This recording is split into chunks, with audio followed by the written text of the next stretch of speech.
Kane had grand ideas for adventures. The activities were meant to be fun, a key ingredient to fight boredom, while also entertaining the invisible audience of the digital circus. But what Kane didn't realize, or more was programmed to entirely ignore, was the mental strain it had on the formerly human characters of the digital circus. Primarily his and the audience's favorite Pomni especially. The anxious gesture was a hit, but as he floated above them after another finished adventure, he looked down at a collection of mud-covered, disheveled, and quite-beat characters, their arms hanging lifelessly down. What an adventure, everyone! You did great! You made us dig for worms, growled Ragatha. As I explained, the wibbly-wobbly worms were a danger to the circus. That still doesn't excuse us randomly digging through dirt, shouted Jax, pointing at the ringmaster with a shaking hand. How some of them randomly jump out of the dirt to bite us, cried Gangle. My. Where's this spirit, this energy coming from? I thought this adventure was terribly amazing, in fact. You crossed your arms and scoffed. It's called anger, Kane. I see. But this is exactly what our audience wants. Excitement, emotions, and presentation. Kane, the next time you make an adventure like this, we just take our clothes off. Then you need to censor everything for your precious audience. Chuckled Jax darkly, which netted him embarrassed glances from everyone else, including you. What? Where did that come? Ragatha quickly put a hand on Pomni's mouth. She saw through Jax's lie, and Pomni probably shouldn't ruin this. Yeah, totally. We're gonna get naked and all that. You stuttered, your heart pounding in utter embarrassment. Pomni struggled in Ragatha's grasp. Seemed as if she hasn't caught on yet. Well, I can't let you do that. That would be inappropriate. If you spawn new clothes on us, we take those off too.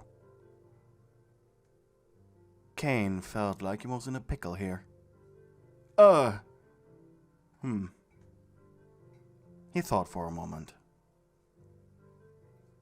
It had been a few weeks ago. Surely none of them remembered the conversation. As an adventure reward, a 90s anime had been played on the big cinema screen inside of the circus's lobby, though it happened to be a simple filler episode. And that's where he learned that sometimes shows put a frivolous and useless to the plot adventure in the mix, to both show how characters interacted without plot interference, and to let them relax. Kane snapped his fingers, and suddenly everyone was cleaned up from the grime and dirt. At the same time, duct tape had appeared over everyone's mouth. Well, you may be wondering why I silenced you all. You see, I can't think with so much noise around, he shouted triumphantly. I have made a controversial decision, and as a reward for today's adventure, not only will I be telling you about tomorrow's adventure, I will also give you access to the Digital Circus VIP bar for the rest of the day. Okay, I bite. What's the adventure, Kane? Said Jax after he ripped the duct tape off. Oh, Jax, I love it when you show enthusiasm. We should put that word on all of your overalls. I'm not wearing a literal pun, Kane. That's below even me. Understood. Anyways, tomorrow's adventure is called Flying Sparks. I hope you will enjoy it. With a flick of Kane's wrist, you and the other characters are teleported into white, tiled rooms with a singular wooden mannequin NPC inside. Huh. Surprised, you looked around. You were alone. The NPC was holding a white towel. Next to it was a massage table. A small round pool was behind you, filled with turquoise water that emitted a fine mist. While you were looking around, you didn't notice the NPC approach you. After all, they only moved when no one was looking. As you turned to look at it, it was right in front of you, holding up the towel. On it, a neatly folded, black, very modest swimsuit, like those old 70s ones. Reluctantly, you took it. And after you blinked, the mannequin changed its position to point at a wooden door that hadn't been there a second ago, leading to changing rooms. You spent the rest of the day being pampered by the NPC. He gave you food, massaged your back, and kept you company in the hot tub. Honestly, you had to admit, if this treatment was repeated once every while, you may never abstract. This felt great. But considering abstraction seemed to be the goal of the digital circus, you didn't dare attempt getting used to this treatment. Even the bluff of getting naked during the show would only work so often. It was what seemed to be the next day. You had fallen asleep in the hot tub some point, and had now woken up in your bedroom, dressed in a rather tacky nightgown that you never worn before. You were used to the circus teleporting you around against your consent, but you knew Zubul and Pomni had problems with that. Oh well. As you stepped outside after changing into your regular clothes, you were met by the others. For once, they seemed relaxed, just like you. You guys should threaten to get down dirty more often, sighed Zubul, pleased as she scratched herself. I don't really have the physique for that, she joked. First time I'm hearing self-deprecation from you, Zubi. You chuckled. Screw you, balloon boobs. That was the insult. But you did provoke it. So you didn't really care to fight back. You and the others entered the stage area expectantly, where you were met with uncaring silence. Well, he isn't here, said Jack, shrugging. I'm going back to bed. Not even waiting more than 10 seconds. Though, just as he turned around, came teleporter on stage. Morning, or should I say, good afternoon. Afternoon? Asked Ragatha, concerned. She had set up a calendar for herself just to keep some routine, and this completely threw her out of it.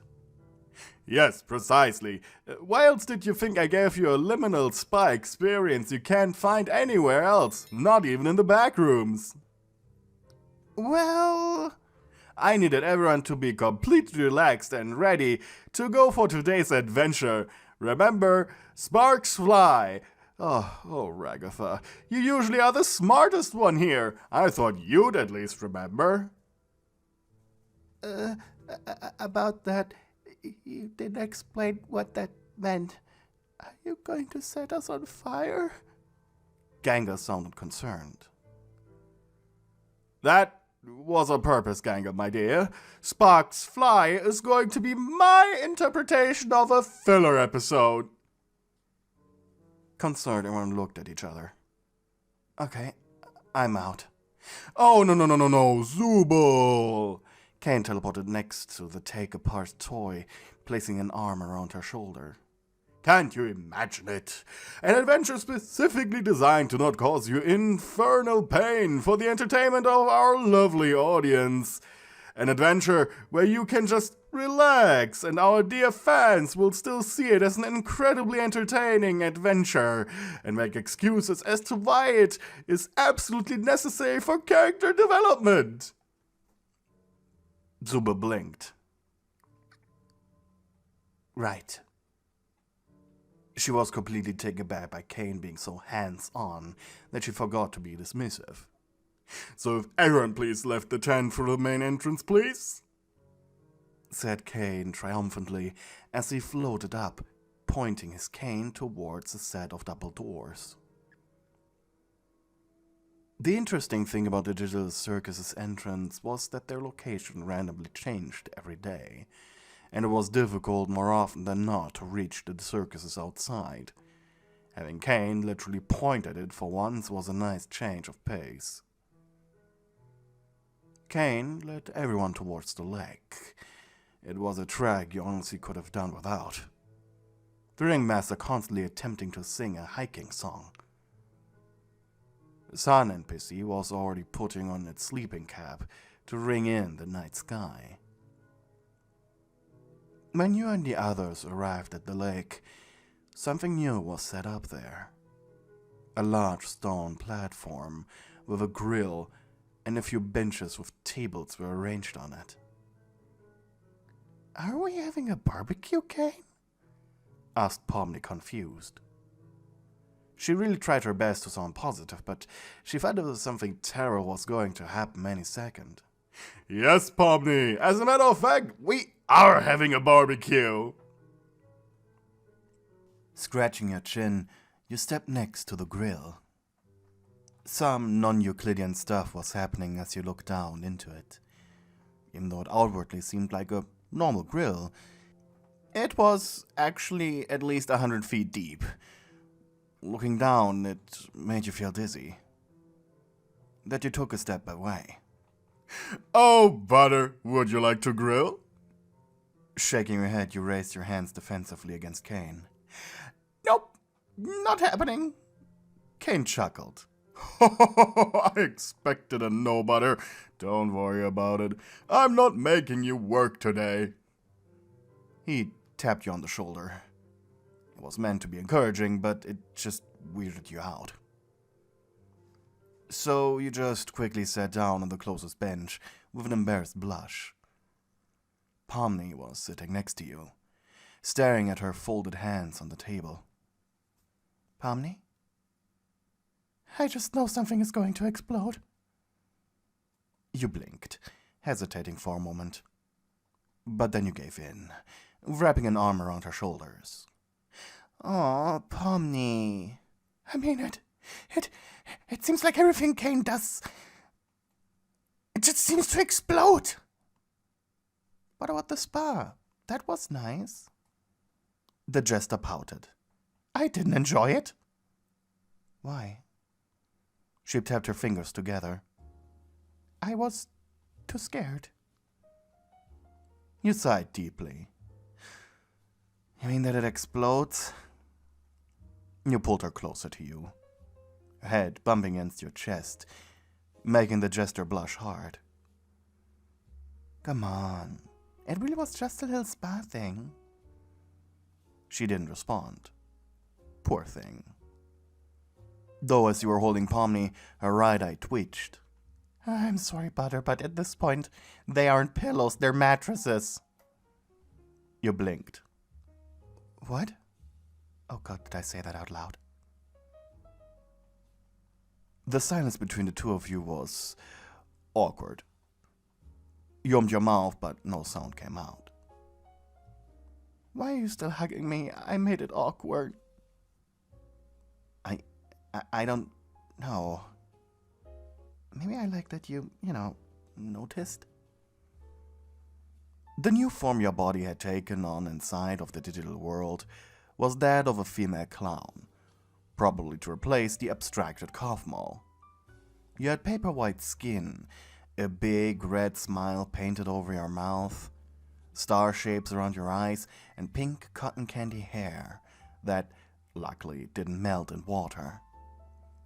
What made you unique was that you had a little hole at the tip of your right thumb, which you could use to inflate your, assets.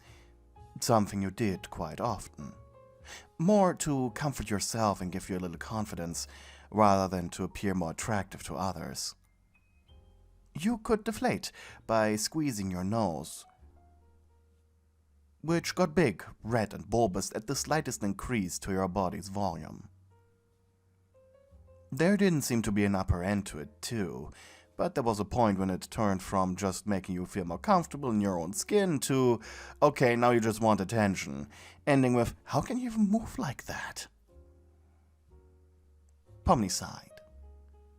I don't know what's worse, the fact you haven't let go yet, or the fact I don't want you to.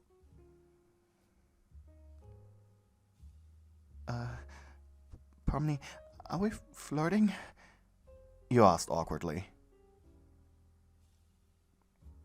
Honestly, I feel more like we are dancing around that subject because we're unsure how to feel, but we do like it, in a way. Is that it? Yeah, I guess. You blushed. It was during this awkward moment of silence when plates covered with grilled barbecue meat appeared on the tables. There was beef steak, pork, tenderloins. A large bowl of what appeared to be garlic butter was right in the middle of the table. Oh well, that was a good enough reason. Finally, you let go of Pomni to focus on the food. Though the jester just sat there, staring at her empty platter. What's wrong? You asked, mouth full of admittedly quite tasteless meat. The digital circus didn't seem to understand seasoning. It was either too much or not there at all, though personally you preferred no seasoning over too much. She looked at you with her big round eyes. I'm scared it blows up in my face. Is it good at least? You chewed and swallowed. It tastes like any other food here. Wait, are you really scared it's going boom? Yes, yes I am. You laughed out loud, making the jester blush. Please don't laugh at me, she stuttered.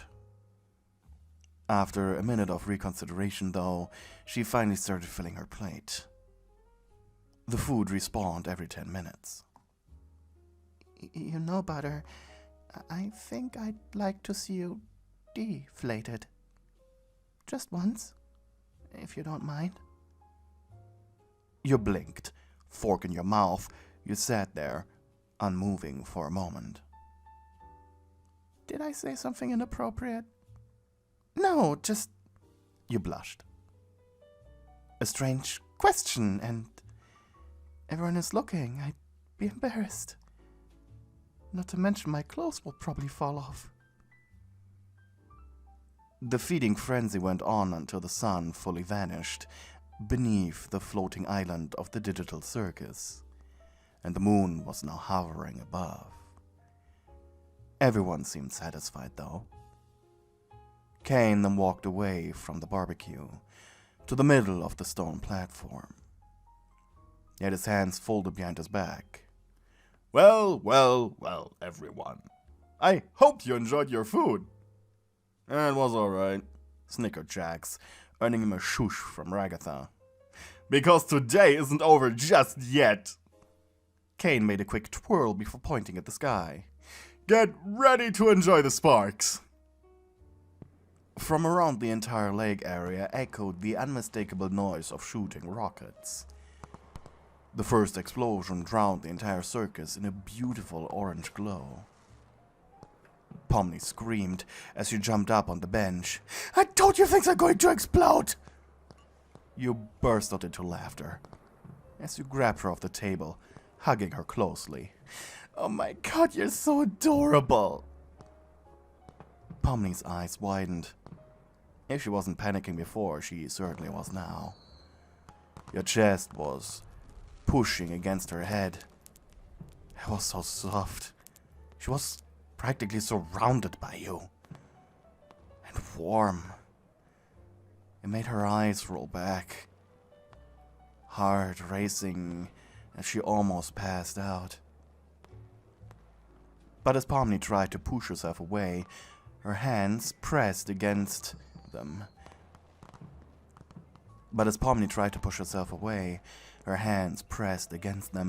Sending jolts of electricity throughout your body. Gulping, you set her down, embarrassed. I'm sorry. Pomni looked towards the others. They were all too focused on the fireworks. So she tugged at your dress. Butter? No one is looking. You followed her gaze. You understood what she meant. And so, shyly, the two of you left the barbecue area into the nearby woods, where there was just a bit more privacy. At a clearing where the fireworks were still visible, there you stood, twiddling your fingers while Pomni just was there. Both of you weren't sure what the other really wanted out of this. You sighed. All right, I'll do it, you muttered finally. A strange sense of excitement overcame Pomni as her eyes shifted over to you. You opened your mouth as you pressed down on your nose, air quickly escaping through your throat. It had taken you way too much time to learn how to not make it sound like a super long burp while deflating. And the more air escaped you, the more Pomni's eyes widened. It seemed as if you were shrinking right in front of her. And by the time you just coughed out air and went down on your knees, in embarrassment and the realization that now your clothes were way too big for you, Pomni's eyes had widened to the size of plates. Oh, wow. She took a step forward. You're just as tiny as me! Hey! Sorry. That wasn't meant as an insult. I just didn't expect it. She helped you up, only for her to blush as the top of your dress slipped down to your navel.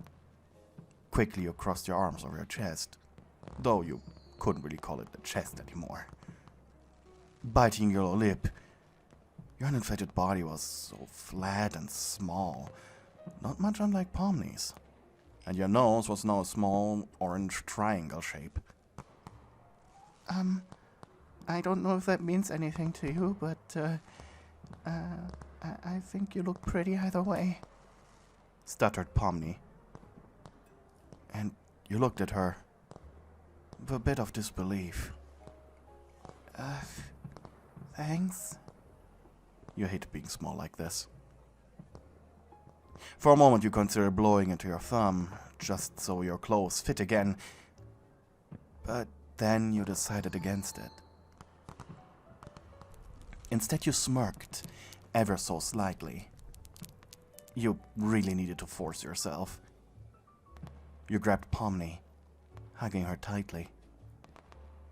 She returned the gesture by wrapping her arms around you. She felt so warm against your naked skin. After a moment of silence, however, you pulled away, looking right into her eyes. Her mouth was open a little, seemingly in confusion. But before she could say anything, you pressed your lips against hers. Your eyes pressed shut out of sheer anxiety. Pomni's body froze for just a moment.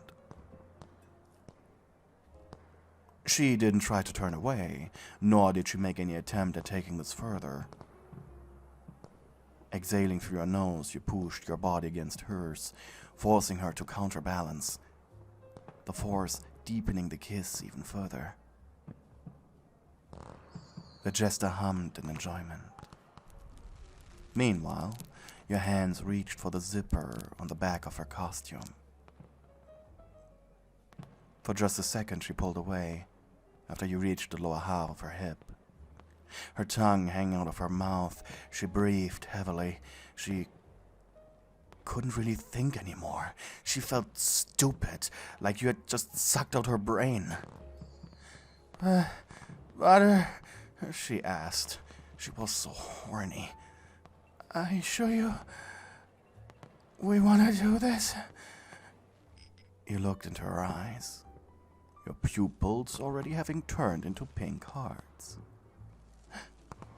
Of course, Pomni, you whispered seductively. Pomni then helped you taking off her tight Chester outfit, before the two of you embraced once again, her tongue finally entering your mouth boldly. Curiously, it swirled inside you, and you accepted it, using your own tongue to lick against hers. She tasted delicious. It was obvious from the curious and sometimes clumsy touches that neither of you had much experience with this. But her warm, slender body felt so good in your arms. You wanted this and more. And so did she. Thank you to the people who are supporting me on Ko-fi. You guys are keeping me alive. Special thanks to my lovely darlings, Sings, X3, Melofia, Lavender Cheese, Muffin, A Simp, Hella, Nexrist, AJ Anime Girl, and Hopeful. Thank you for your continued support.